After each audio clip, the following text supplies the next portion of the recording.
Visión País es presentado por Universidad Politécnica y Artística del Paraguay, UPAP, Dale, Escuela de Gobierno y Políticas Públicas Norberto Bobbio.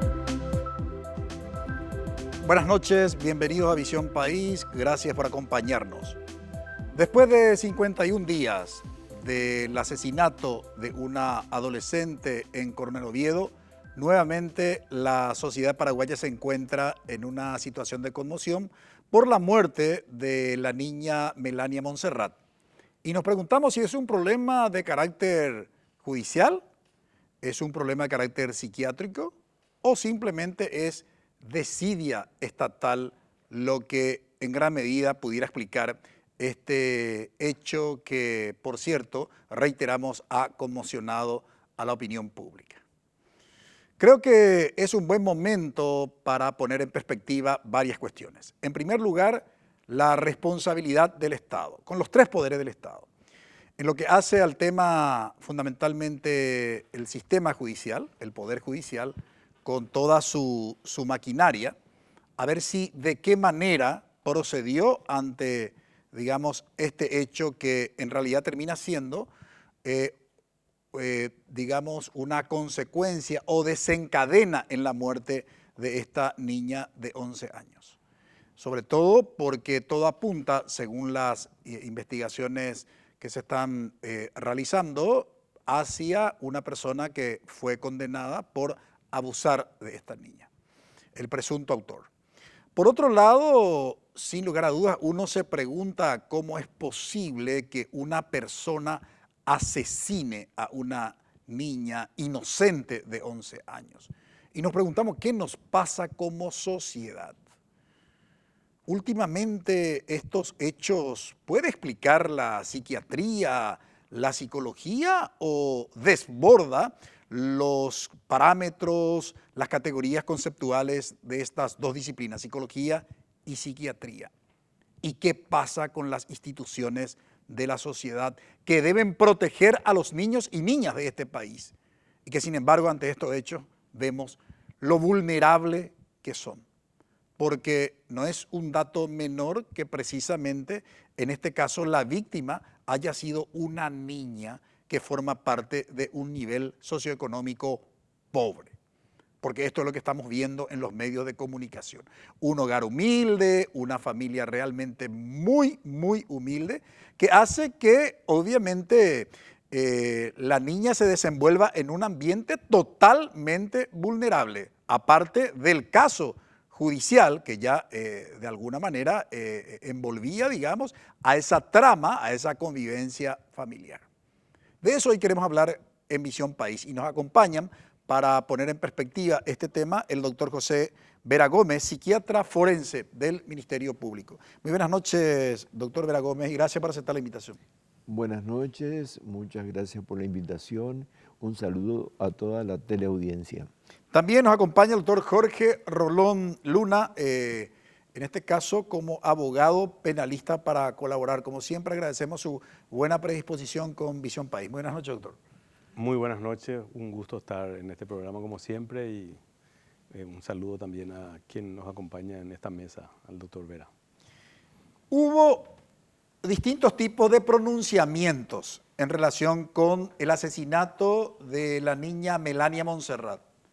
Algunos políticos quieren endurecer las penas, ¿no? Y bueno, la primera propuesta es una revisión del Código Procesal Penal. Hay que endurecer, hay que aplicar la cadena perpetua. Bueno, permite la Constitución, no lo permite. Estando más tiempo privado de su libertad una persona, digamos, ¿qué nos dice la experiencia, sobre todo de escenarios internacionales? Eso va a evitar este tipo de asesinatos.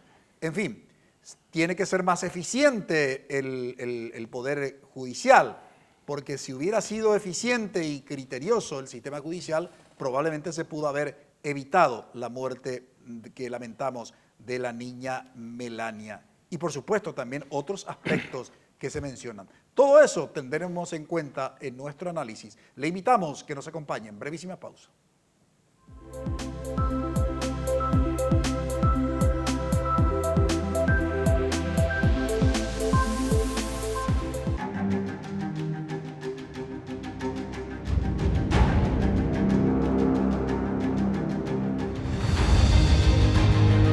¿Vas a dejar que te quede grande? Inscríbete. UPAP, dale. NPI y la Fundación Santa Librada comprenden la importancia de mantenernos conectados a la fe. Reconozcamos que somos pecadores. En este espacio de oración y recogimiento espiritual, iniciamos el día renovando el alma con la palabra del Señor. Una cosa es que yo respete mucho la palabra de Dios, valore la palabra de Dios, pero si no llevo a la meditación esa palabra y no la aplico concretamente a mi vida práctica, entonces la palabra no puede producir frutos. Misa diaria en vivo, lunes a sábado, 6 horas. NPI, donde la información nos conecta con la gente.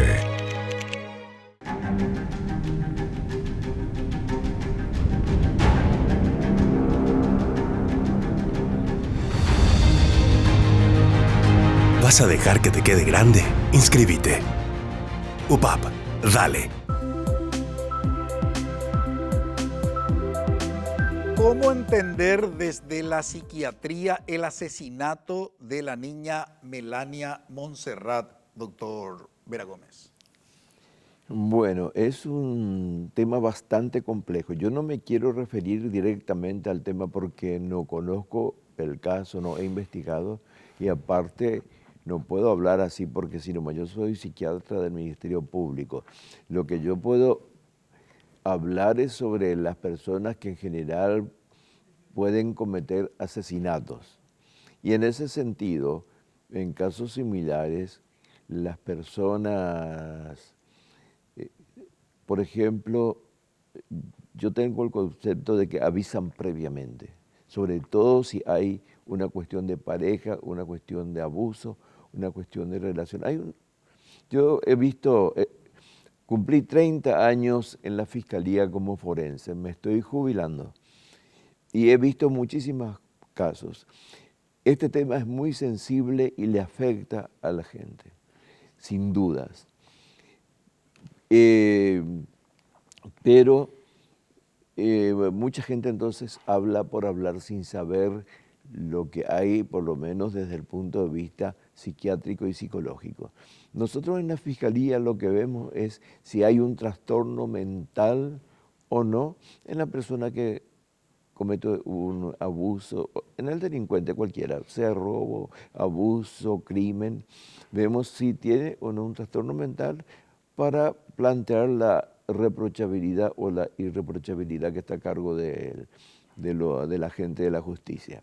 Nosotros decimos si tiene o no y si el trastorno mental afectó su capacidad de entender lo que estaba pasando y de determinarse de acuerdo a ese conocimiento. Nada más, esa es nuestra función. Pero la experiencia de ver tantos casos es como que te hace pensar en algunas cosas que se podrían hacer.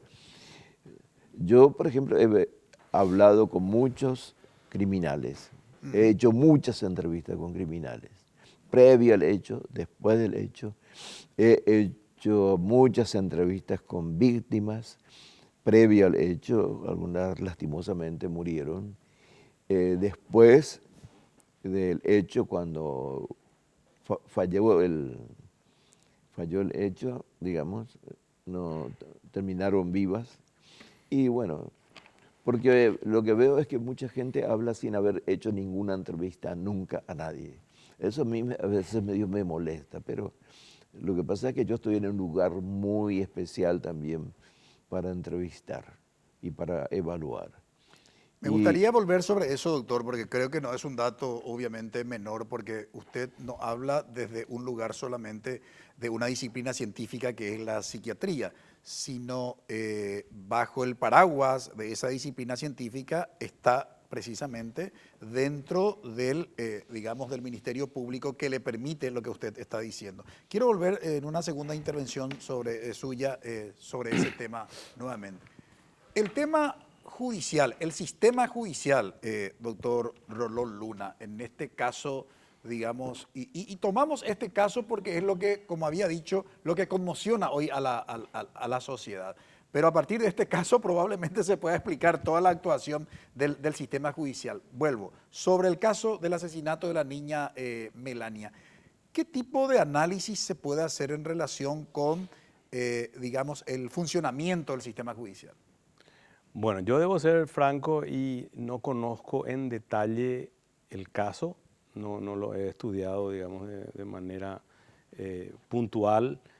Lo que he podido ver es lo que aparece en los medios de comunicación y voy a hacer un poco replicando lo que decía el doctor Vera. Voy a tratar de hablar en términos generales, ¿sí? Porque este caso no lo conozco, no quiero ser irresponsable.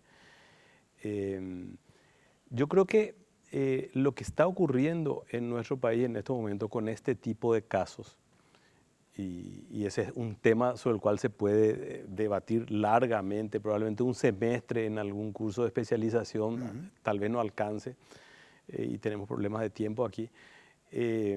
Obviamente, lo primero que uno observa es la reacción que se da en los medios de comunicación, en los políticos y en general en la opinión pública. Estos distintos ámbitos en donde se producen estas reacciones son, primero, muy manipulables. Segundo, en general reaccionan, o sea, actúan reactivamente, mejor dicho, por la urgencia del caso, porque se espera respuestas de ellos. Y en general carecen de la información suficiente como para analizar fríamente esto.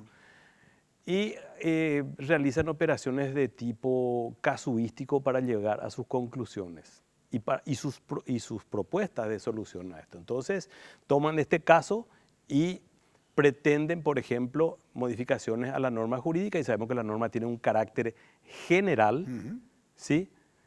Y un solo caso tomado como base para legislar en el Código Penal, digamos, modificación al Código Penal, no se piensa que deberá aplicarse a cientos de casos que no son similares a este. A eso hay que agregarle que en general, y eso es algo que se observa en otros países también, la primera reacción, sobre todo en el ámbito de la política, los legisladores específicamente, es recurrir al viejo conocido de aumentar las penas. ¿Sí? Y ahí hay que decir algo rápidamente para que se entienda esto y pasar después a profundizar un poco más la cuestión. Nada más fácil que decir aumentemos la pena de 10 a 20. ¿Sí? No requiere ningún esfuerzo intelectual, no es algo que les haga responsables a quienes dicen y plantean eso, porque dentro de 10 años vamos a ver que van a seguir ocurriendo estas cosas y nadie les va a decir dentro de 10 años, che, pero vos dijiste que con esto solucionamos el tema. Nadie les va a pedir ninguna explicación y les va a hacer responsables de este tipo de propuestas. Entonces es fácil. Hay un importante sector de la sociedad que reacciona positivamente a esto. O sea, hay una platea que espera este tipo de cosas y dice, muy bien. Y a quien lo critica, a mí ya me han tratado de promover la delincuencia, por ejemplo, por ser un crítico de, sobre todo, el punitivismo extremo, que a su vez se asocia con retribucionismo y se asocia con aflictivismo. O sea, golpe por golpe y de paso hagamos sufrir a los delincuentes. Y ahí hay que hacer un análisis muy frío y ver, por ejemplo, que en el país, y eso oscila, a veces oscila para peor, pero aproximadamente el 70% de las personas privadas de libertad son personas bajo proceso. No sabemos si son culpables o inocentes. Entonces, entre el rigorismo penal que se plantea, muchas veces va de la mano también del rigorismo procesal penal. Prisión preventiva indefinida para esta gente. Después veremos si son culpables o inocentes. Si hay error judicial, después el Estado nunca se hace cargo. Entonces estamos pidiendo cárcel para personas que no sabemos si cometieron o no el delito. Dicho esto, ahí voy a aterrizar en la pregunta inicial. ¿Qué es lo que ocurre cuando nos planteamos este tipo de situaciones? Aparece en primer lugar, como decía hace un rato, la propuesta de aumentar las penas, el rigorismo penal, el punitivismo extremo. Pero ese punitivismo tiene que, podemos decir inclusive que por ahí funciona eso, pero si yo quiero plantea una propuesta punitivista, debo primero pensar, ¿qué policía tengo? ¿Qué ministerio público tengo? ¿Qué jueces tengo? ¿Sí? ¿Qué organizaciones dentro del Estado se ocupan de la cuestión preventiva, ya que hablamos de violencia contra la mujer, violencia extrema contra mujeres y niñas, etcétera? Y además tengo que preguntarme si lo que voy a plantear, cómo es sostenible en términos presupuestarios. ¿Sí? Y otra pregunta que tiene que ir, si queremos hacer un trabajo serio, ir a continuación de esto es, ¿en qué países funcionó eso que usted está planteando? Y luego, si existe algún país donde funcionó, ver si eso que funcionó en ese país podría funcionar aquí. Porque los fenómenos, y esto es algo que tenemos que obligarnos y no caer en la vagancia intelectual en la que cae la mayor parte de la gente que opina sobre esto, son fenómenos multicausales. Entonces, no es porque el delincuente dice, 5 años no me da la pena, entonces voy a delinquir. Ese podría ser un factor, pero es un factor. Otro puede ser la salud mental, ¿verdad, doctor? Usted tiene clarísimo eso. Otro puede ser el entorno, otro puede ser la situación social y económica en la que vive el país. Otro puede ser un factor institucional, la impunidad. Yo hago esto y no me voy a ir preso, etcétera, etcétera, etcétera. Entonces, doy un ejemplo y con esto cierro. Se reclaman políticas hiperpunitivistas y se dice, fíjense en El Salvador. Pero el caso salvadoreño es un caso que se aplicó sobre pandillas, que no tenemos aquí de la clase que tenía El Salvador o sigue teniendo El Salvador. Segundo, El Salvador es un país chiquitito que tiene 30.000 kilómetros cuadrados. Un control del Estado sobre el territorio es mucho más sencillo que en un país como Paraguay. Y tercero, a veces se plantea eso para el crimen organizado. Y en El Salvador las pandillas no se dedicaban al tráfico de drogas, entonces no tenían poder económico. Es mucho más fácil romper ese tipo de estructuras que no tienen el poder económico que aquí en Paraguay, donde los narcotraficantes, los criminales organizados tienen muchísimo dinero y corrompen todo lo que hay a su paso. Simplemente para dar unos ejemplos de cómo, inclusive si algo funcionó en otro país, hay que ver si acá va a funcionar. Obviamente, ese no es un dato menor, las condiciones en donde se implementa o se va a aplicar. Doctor Vera Gómez, usted en su primera intervención habló de que tiene suficiente experiencia en la entrevista con víctimas, con criminales, y hechos como el que conmovió la semana pasada al país del asesinato de la niña Melania. ¿Cómo intentar, y vuelvo sobre la primera pregunta, ¿verdad?, que le había formulado, cómo intentar comprender desde la salud mental a una persona que comete un hecho de ese tipo? Bueno, tenemos las herramientas para investigar eso, para hacer las entrevistas y ver si tiene o no algún problema mental. Ahí en psiquiatría es relativamente fácil eso, hacer un diagnóstico como a cualquier otra persona y ver si la persona estaba alterada o no cuando cometió el hecho, ver su personalidad, etc. Pero hay algunas características que parece tener de otras. Por ejemplo, una de las cosas que yo digo, para mí los asesinos, sobre todo de mujeres y de niños, también tienen una característica. Una es que avisan, siempre avisan. Y en este caso, así por lo que se vio en la prensa, se avisó porque había una amenaza. Entonces, para mí eso es importante. Y tengo muchísimos casos donde el victimario avisó claramente. Por ejemplo, antes, cuando Salud Mental estaba en el mismo local que el Centro de Adicciones, en el año 2004, por ejemplo, había una persona que siempre venía a consultar, una mujer, le seguía también no era su pareja, no era su pareja, pero le seguía siempre y venía ahí a los consultorios y un día, como quien no quiere la cosa, entró a consultar él también. Y se dejó anotado ahí 2 años antes que si la chica no le hacía caso, alguna vez la iba a matar. Y ocurrió. Después fue el caso ocurrido en el año 2004, el 26 de marzo, donde en un shopping la chica había ido al cine, se llamaba Perla Ignacia, se puede decir porque salió publicado, súper publicado, Perla Ignacia Agüero, y 34 años por ahí tenía. Y esa persona dejó anotado en la historia clínica que le iba a matar y le mató. Pero hay muchos otros casos, por ejemplo, el caso de Maki, Micaela Maki, que la persona vino, intentó disparar ahí en una noche delante de sus padres, no ocurrió nada porque la pistola se descompuso. Ella fue y recurrió a un estudio jurídico caro, hizo todos los trámites que tenía que hacer. Lo que sí que la persona esta arregló el arma y vino otra noche y le mató. O sea que, entonces,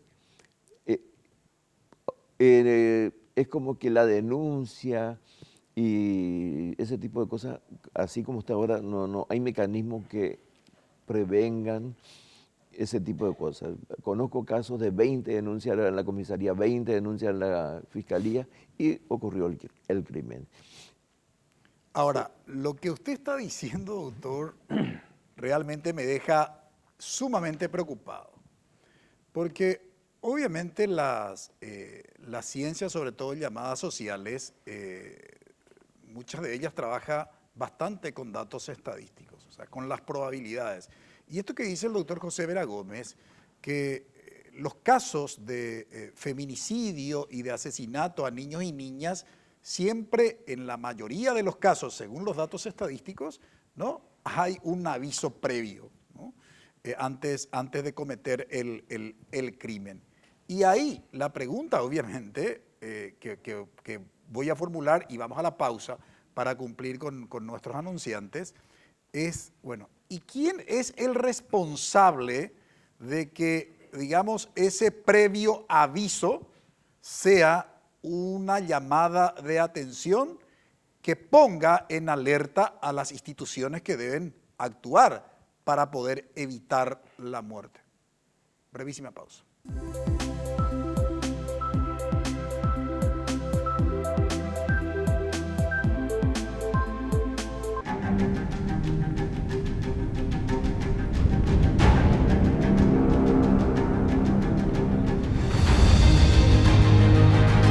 ¿Vas a dejar que te quede grande?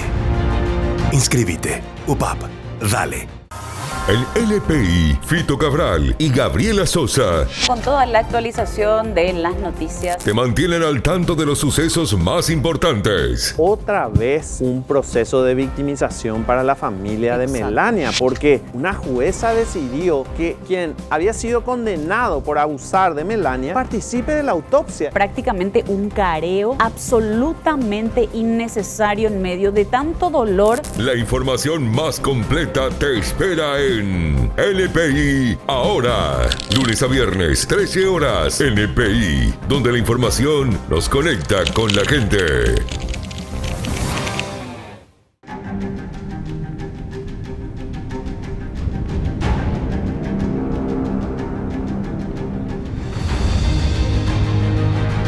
¿Vas a dejar que te quede grande? Inscríbete. UPAP. Dale. En LPI, Dante Melgarejo, Carolina Arévalo, Juan Carlos Vareiro y Juan Ángel Obando ponen la información más destacada al servicio de la gente. Y empezó a ir por la ruta 8, allí entre Liberación y General Resquín. Este inconsciente, mirá lo que es. Se informa la suspensión temporal de uso y comercialización de este producto por reacciones adversas. Resulta que contienen fluoruro de estaño. Turno mañana, lunes a viernes, 9:30 horas, NPI, donde la información nos conecta con la gente.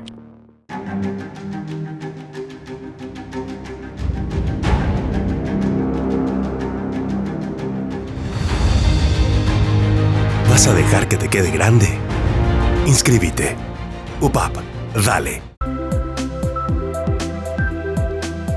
En el bloque anterior nos decía el doctor José Vera Gómez, psiquiatra forense del Ministerio Público, que los casos de feminicidio y asesinato de niños y niñas, sin lugar a dudas, tienen un aviso previo, y creo que los últimos hechos en nuestro país precisamente confirman lo que nos dice el psiquiatra que hoy nos acompaña en el análisis. Y nos preguntábamos antes de ir a la pausa, doctor Rolón Luna, en términos institucionales, y me refiero al sistema judicial, ¿no? ¿Qué uno tendría que hacer para poder comprender esa desidia? Si prácticamente en la mayoría de los casos, según los datos que se tienen, se puede prevenir y después nos lamentamos ante un hecho, uno dice, ¿y esto cómo explicamos? Bueno, ahí hay que situar también todo el sistema de protección contra la violencia familiar de mujeres, niños, niñas, dentro del marco institucional de lo que es el Paraguay. Entonces, ¿la lucha contra las drogas funciona? No. ¿La protección del medio ambiente funciona? No. ¿La seguridad en Paraguay? ¿La integridad del personal policial es algo que está asegurado en nuestro país? ¿La integridad y la honestidad de nuestros jueces? No. Entonces, primero situar ahí. Casi nada funciona en el Estado paraguayo. En gran medida nuestros gobernantes y nuestra clase política están más ocupados en sus disputas internas y en enriquecerse y en generarse impunidad para ellos mismos. Entonces, temas como estos forman parte de una agenda que está sepultada debajo de varias carpetas en donde están los temas más importantes. O sea, es una segunda cuestión entonces a considerar. La institucionalidad de nuestro país es baja, no es un tema prioritario para la clase política. Y tercero, ahí yo quiero matizar un poco esto y haciendo la aclaración de que soy apenas abogado y no un experto en estas cuestiones, pero es muy difícil prevenir totalmente la ocurrencia de ciertos hechos ilícitos, en general, y en particular algunos. Y este tipo de hechos y lo que ha dicho previamente el doctor Vera sustenta lo que yo estoy señalando, son hechos que no se rigen por un cálculo de probabilidades y de, digamos, aquello que podríamos decir un cálculo de las ventajas y desventajas eventuales de la conducta por parte del perpetrador. Porque el que va a cometer un delito de este tipo no mira el Código Penal y dice, mira un poco, que baja la pena. Nuestro Código Penal y en general los códigos penales en todo el mundo prevén las penas más altas para cierto tipo de los llamados delitos horrendos. Parricidio, matricidio, filicidio, o sea, matar al hijo, al padre, a la madre, etc. Pero el que va a matar a la madre no mira el Código Penal. Puede que el que va a asaltar un banco diga, la pucha, 25 años por asaltar un banco, espera un ratito. De hecho, hay un cálculo que hacen los delincuentes cuando eligen, por ejemplo, contrabandear cigarrillo, que tiene penas mucho menores que contrabandear sustancias prohibidas como las drogas, ¿sí?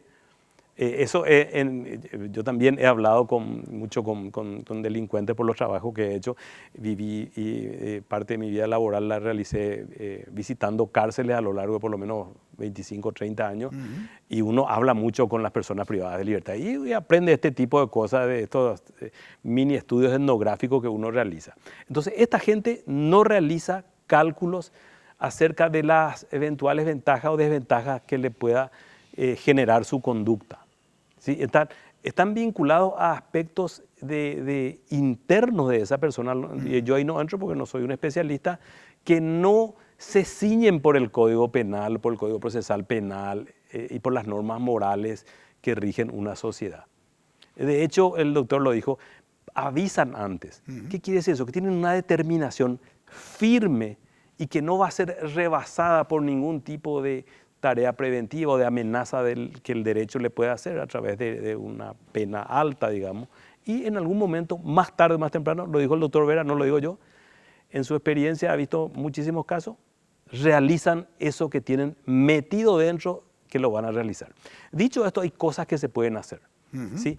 Y hasta hace un par de décadas nosotros no teníamos en Paraguay un sistema de protección de la familia, de la niñez y de las mujeres, especialmente contra la violencia. Hoy tenemos comisarías especializadas, estamos a punto de tener juzgados especializados, que hay un sector de la política que se opone a ello.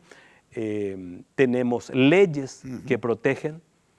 Y ahí se da justamente esto que yo señalo, y que no solamente yo señalo, pero que mucha gente también lo hace. Más que nunca tenemos leyes que protegen a la mujer y a la niñez contra la violencia. Más que nunca estas penas se dispararon. Fíjense que para el tema de coacción, abuso sexual en menores, de hecho tenía una pena alta y se volvió a modificar el Código Penal y hoy la expectativa de pena es de 20 años. ¿Sí? Y más que nunca tenemos feminicidios. Es una epidemia de feminicidio. Y entonces uno se pregunta, ¿cuál es el rol que juega la amenaza que realiza el derecho penal a quienes eventualmente vayan a cometer este tipo de hechos? Es lo que se llama prevención general, principio de prevención general. El derecho penal opera sobre la base de la prevención especial, que es aislar al sujeto peligroso, encerrarlo, y la prevención general, que es el aspecto simbólico del derecho penal. El derecho penal envía un mensaje y dice, mira que si haces esto, te ejecutamos en la silla eléctrica, o te metemos preso de por vida, o te vas a ir 30 años, más 10 años de medida de seguridad, si lo haces. En general, ese fin de prevención general del derecho penal opera sobre cierto tipo de conductas, y no sobre estas, especialmente sobre estas, no opera. Por eso yo decía hace rato, ¿qué queremos? ¿Qué medios tenemos? ¿Qué institucionalidad tenemos? Ahora, cuando nos preguntamos lo primero, ¿qué queremos? ¿Queremos prevenir? El derecho penal nos sirve. ¿Queremos castigar y ejercer venganza social sobre esta gente? Ahí sí el derecho penal puede tener algo que decir al respecto. Entonces, cuando la gente que realiza estos hechos comete estos delitos, los aislamos 30, 40 años o, como están promoviendo algunos, cadena perpetua. Pero eso no va a prevenir la ocurrencia futura de estos hechos. Obviamente que como sociedad lo que esperamos en términos de escenario ideal es prevenir. Y en ese contexto nos preguntamos si en estos últimos tiempos ha calado tan hondo, doctor Vera Gómez, el nihilismo, esta negación de los valores que antes, en alguna medida, pareciera que la conducta del ser humano estaba regulada por la religión, por la educación que se recibía en la familia. Hoy pareciera totalmente, digamos, desbordados esos principios sustentados en los valores. ¿Qué dice la psiquiatría en relación con este tema? Bueno, yo realmente no me dedico a la psiquiatría social, ¿verdad? No sé mucho de estas cuestiones. Sé que el machismo, y de eso siempre se habla, es algo que influencia muchísimo, sobre todo para la cuestión de los asesinatos y la violencia contra niños y contra mujeres. Y desde luego que todo lo cultural es importante en psiquiatría. Antes, por ejemplo, no había gente que dijera, me pusieron un chip. Hace 100 años no había eso, no existía, ni se sabía. Hoy es muy común, parece que me pusieron un chip y me deja hacer ciertas cosas. Y asimismo también el machismo que está metido en la sociedad influye tremendamente. Y si tenemos una sociedad machista y en algunos casos unido a un trastorno mental, entonces tenemos un cóctel ahí terrible, muy peligroso. Entonces, y hay que trabajar sobre esos temas. Ahora, yo vi que en los casos así, en mi experiencia, aunque se quiera negar, yo creo que el negar el trastorno mental también es un problema porque se debe a la lucha que han hecho ciertos sectores y aún se niega y está justificado, está muy bien eso, pero es el momento que yo creo que tenemos que trabajar juntos. Acá, por ejemplo, en el tema de del feminicidio. La ley se hizo teniendo como caso referencial el caso de una persona que fue mi paciente durante muchos años y que estuvo encerrado 20 años y salió después. Y cuando sale, por supuesto, la ex esposa estaba alarmadísima y toda la gente porque salió a disparar en la calle, tenía un montón de armas, un arsenal, y a pesar de eso, toda esa gente que trabajó y luchó por los derechos de las mujeres y por la ley, dice que no hay trastorno mental, y el caso es claramente un caso diagnosticado como esquizofrenia, sin ninguna duda. Y ese fue el caso emblemático por el que se hizo la ley de salud mental. Pero de eso hay muchísimo, de feminicidios y con delirio, con alucinaciones y cosas así. Entonces yo creo que hay que tratar a esta gente previamente, y a mí me parece que se puede tratar previamente. Eso le iba a preguntar, doctor. La situación de trastorno mental, digamos, ¿es consecuencia de qué? Porque por un lado en Paraguay tenemos la ley de salud mental que sí, cuando se promulgó, recuerdo que había una celebración en el sentido de que siempre suelo criticar también desde aquí, diciendo que creemos que con la promulgación de una ley solucionamos mágicamente el objeto de la ley, ¿verdad? Que en este caso refiere a la salud mental.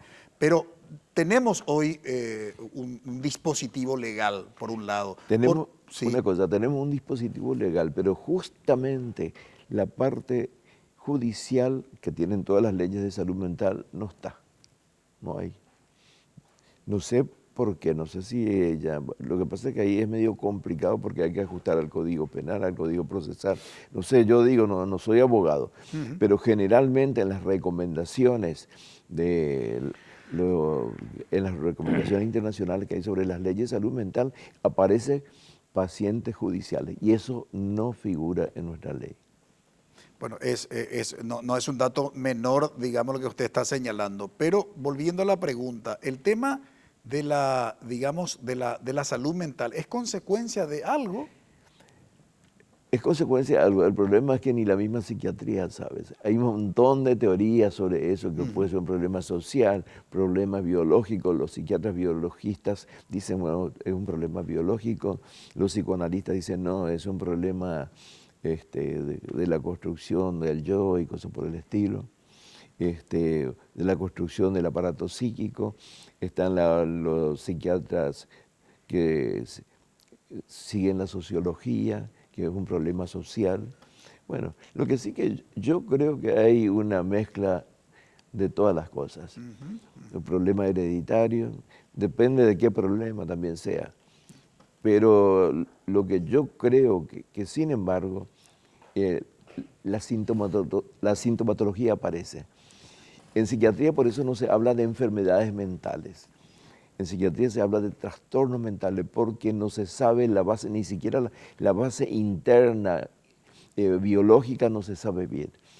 La tuberculosis, por ejemplo, es una enfermedad porque se sabe bien por qué se produce toda la fisiopatología, etc. En salud mental no hay nada. Entonces se habla de trastornos mentales. Pero de todas maneras, esos trastornos mentales se pueden tratar.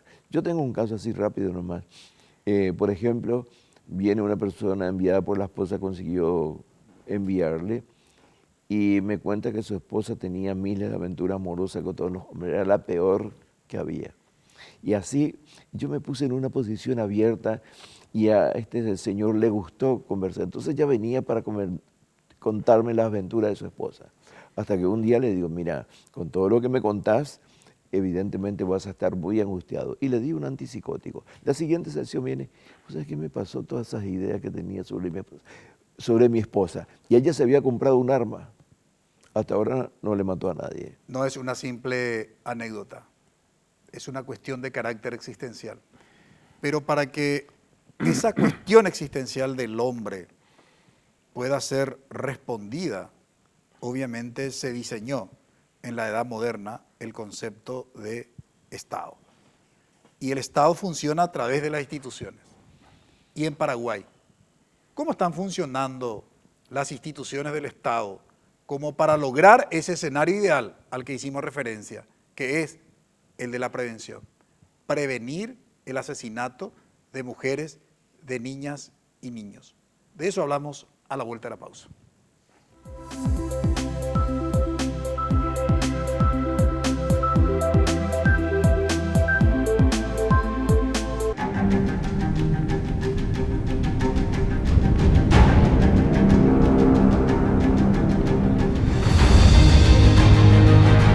¿Vas a dejar que te quede grande?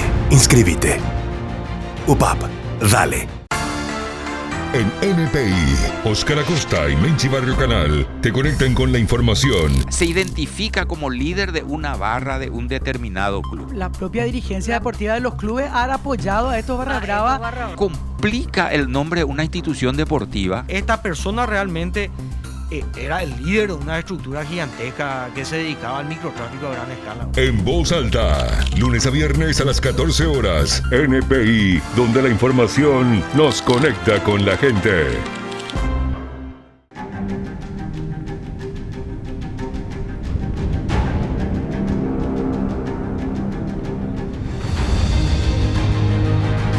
¿Vas a dejar que te quede grande? Inscríbete. UPAP, dale.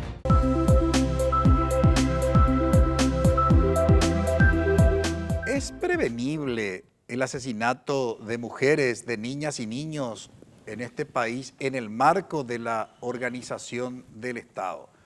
A juzgar por lo que están manifestando, digo bien, nuestros invitados, tanto el doctor José Vera Gómez, psiquiatra forense del Ministerio Público, como el doctor Jorge Rolón Luna, abogado penalista. Parece que las instituciones en Paraguay no hacen bien su tarea.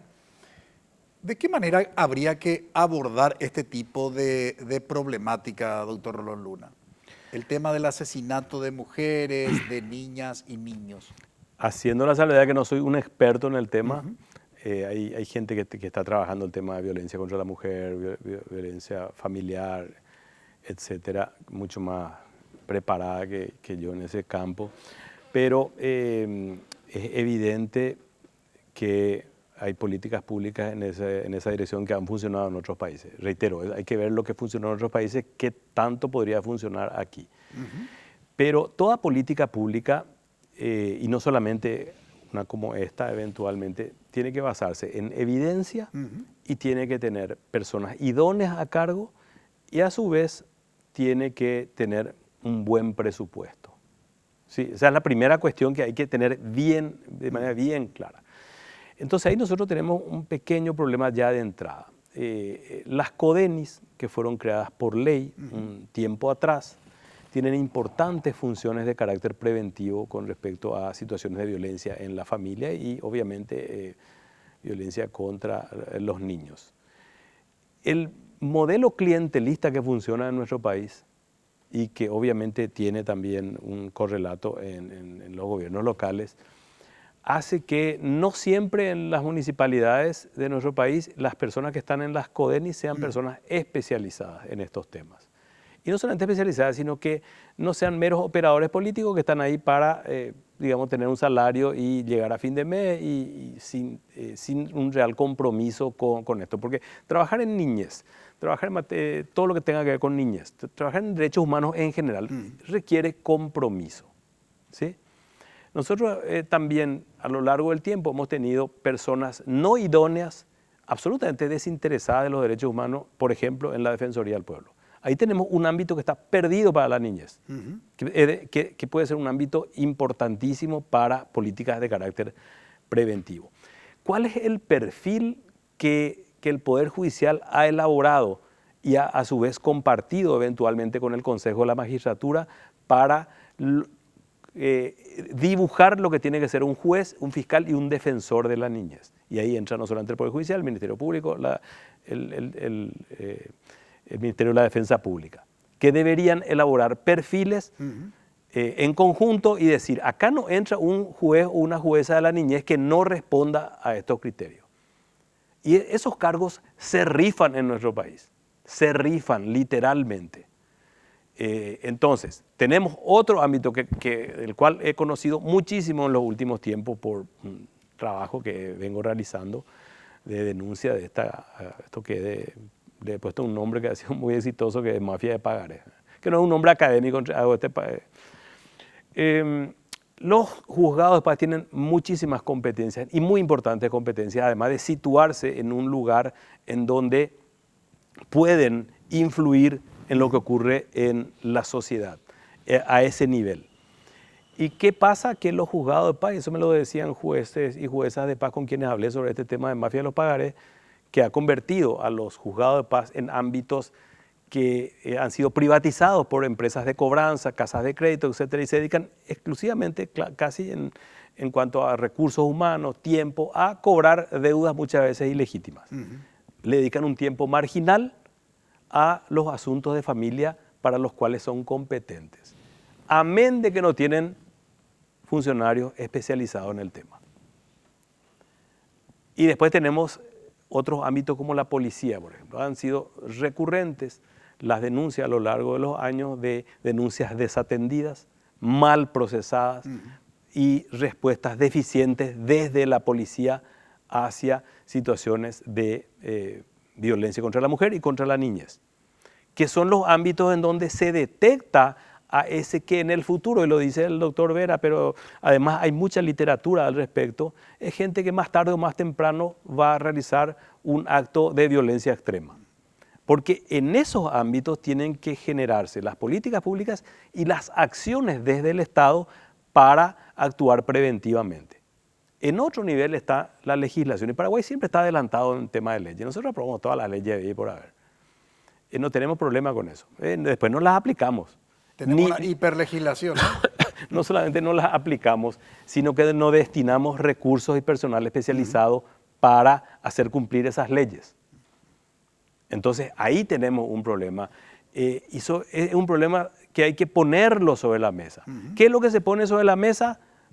El diputado Rubén Rubín hoy presentó ya su cacareado proyecto, al que denomina Proyecto Tolerancia Cero. Poco original el nombre, rancio de toda ranciedad, porque eso ya es algo que alguna vez se utilizó en Nueva York para combatir al delito. Es un significante vacío, dirían como es que la gente que trabaja con símbolos, como Humberto Eco y otros. Semiólogos. Los semiólogos dirían un significante vacío, una frase vaciada de contenido, no significa absolutamente nada. Entonces, ¿cuál es la respuesta del Estado? Aumentemos las penas. Y gran solución, mucha fanfarria alrededor de eso. ¿Y qué es lo que podemos esperar? Vamos a apostar, si alguien quiere, yo puedo apostar al diputado Rubén Rubín, vamos a apostar sin hablar de los problemas severos de constitucionalidad que tiene la iniciativa legislativa, porque es directamente e indiscutiblemente inconstitucional. ¿Sí? Pero como nuestro Congreso, y usted sabe muy bien, Francisco, eso, se sancionan leyes inconstitucionales todo el tiempo. Yo tengo un libro que he publicado al respecto, que se va engrosando cada año que pasa con leyes y proyectos de ley que se convierten después en ley y decretos también que son inconstitucionales. A nadie parece importarle la dimensión constitucional en nuestro país. Uno pone sobre la mesa la cuestión constitucional, entonces veamos qué relación tiene esto con los principios, normas y valores que defiende la Constitución. Le dicen, no, vos estás a favor de los delincuentes.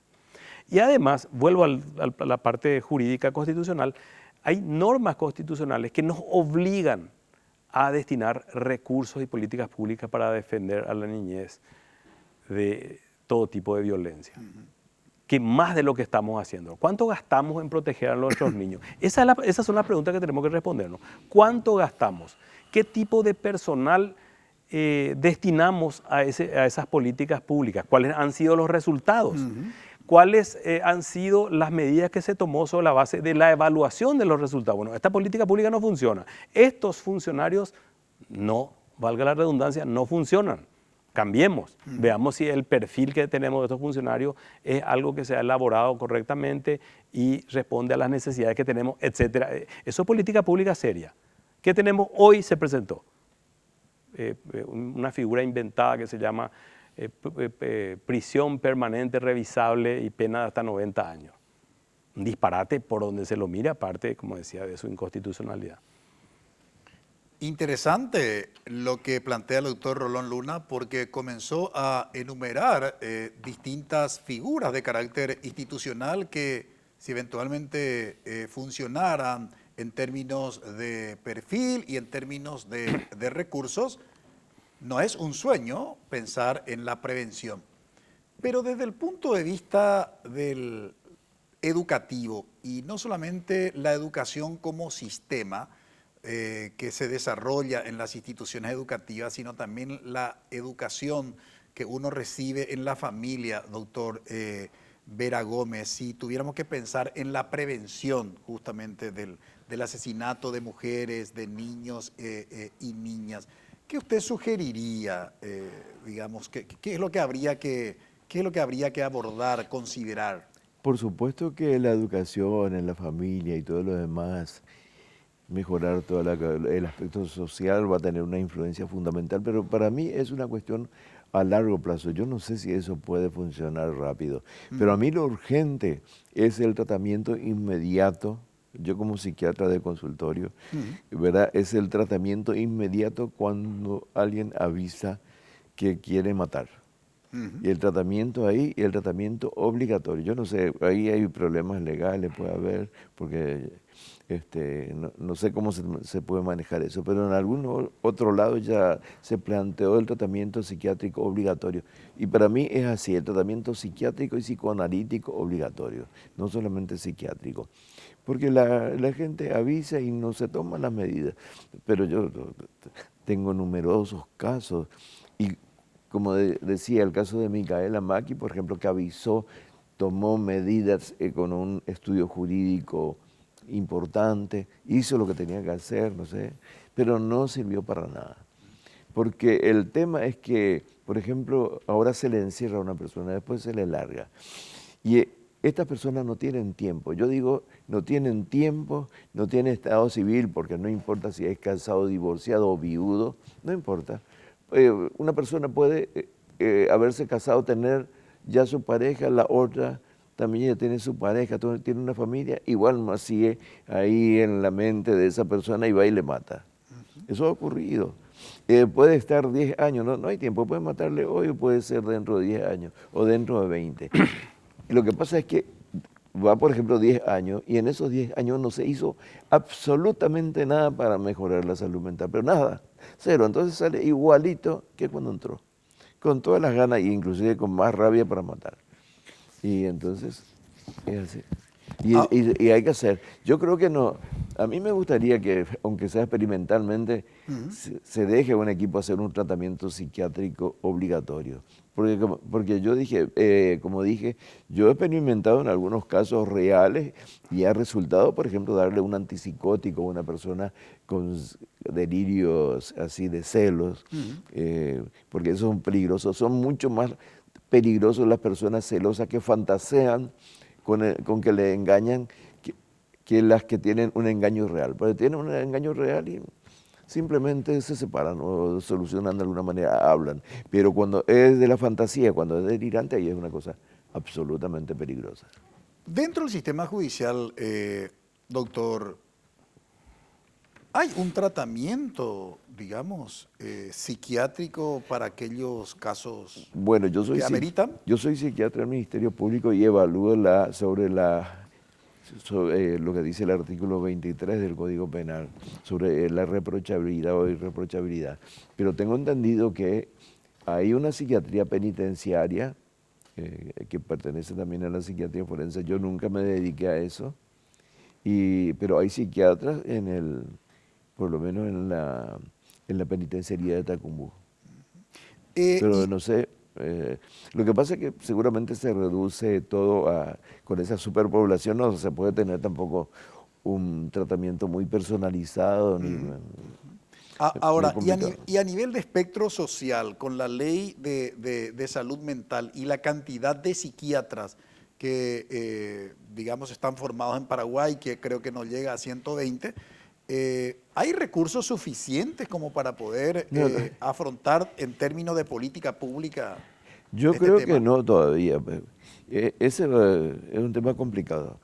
Hay muchos psiquiatras, hay algunas cosas buenas. Yo trabajo en el Hospital Materno Infantil de Fernando de la Mora, estamos llenos de gente, los psiquiatras estamos abarrotados, y una cosa buena es que se dan medicamentos en forma gratuita, por ejemplo, hay psicólogos, pero no basta. Hace falta mucho más psiquiatras, porque una cosa es hacer consultorio, pero otra cosa distinta es tener que seguirle, si viene una persona mal en crisis, ¿qué haces?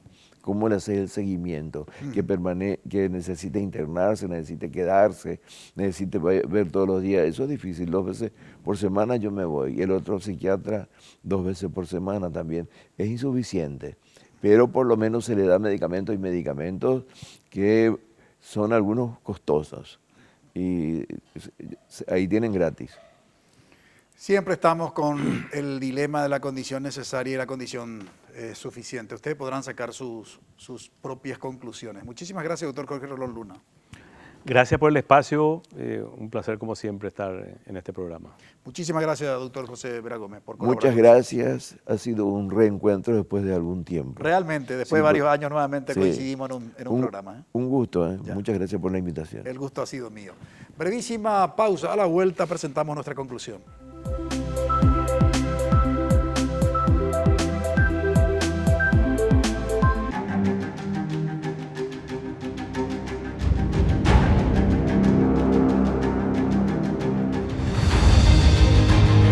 ¿Vas a dejar que te quede grande? Inscríbete. UPAP, dale. En NPI te conectan al resumen informativo más completo.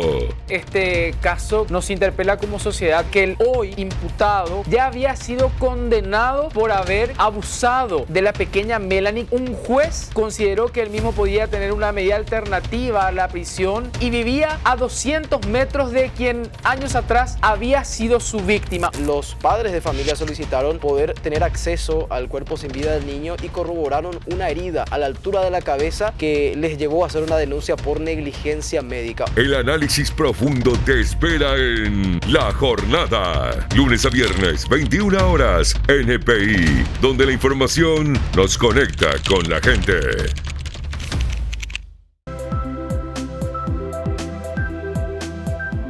Nos hemos preguntado al inicio de nuestro programa si el asesinato de la niña Melania Montserrat es un problema de carácter judicial, psiquiátrico o desidia del Estado. Y sin lugar a dudas, nuestros dos invitados, tanto el doctor José Vera Gómez, psiquiatra forense del Ministerio Público, como el doctor Jorge Rolón Luna, abogado penalista, coincidieron que, en definitiva, el doctor Rolón Luna dijo que hay un problema serio del funcionamiento del sistema judicial, que hay que tener mayor cuidado en relación con el tema del perfil de quiénes son los que ocupan los cargos dentro de la estructura del sistema judicial, además de proveerle de recursos financieros, y que problemas como el asesinato de mujeres, de niños y niñas no se soluciona simplemente con aumentar la pena. En tanto que el doctor José Vera Gómez, en su carácter de psiquiatra forense del Ministerio Público, nos decía que tiene suficiente experiencia, 3 décadas entrevistando a los criminales que han cometido precisamente asesinatos de mujeres, de niños y niñas, y que avisan previamente respecto del hecho. Vale decir que, según los datos estadísticos, se pueden prevenir, y hay que hablar en plural, se pueden prevenir los asesinatos de nuestros niños, niñas y mujeres del país. Y ahí se suma obviamente el tercer factor, la desidia del Estado, la desidia de las instituciones del Estado, que tienen que, sin lugar a dudas, proteger a las mujeres, a los niños y a las niñas, para que precisamente no caigan en mano de los perversos criminales que cometen un crimen que no tiene nombre. Porque la vulnerabilidad en la que se encuentran muchas mujeres, niños y niñas hace que precisamente como sociedad quedemos estupefactos. Agradecemos su preferencia. Que todos tengan un buen inicio de semana. Buenas noches. Visión País es presentado por Universidad Politécnica y Artística del Paraguay, UPAP. Dale, Escuela de Gobierno y Políticas Públicas Norberto Bobbio.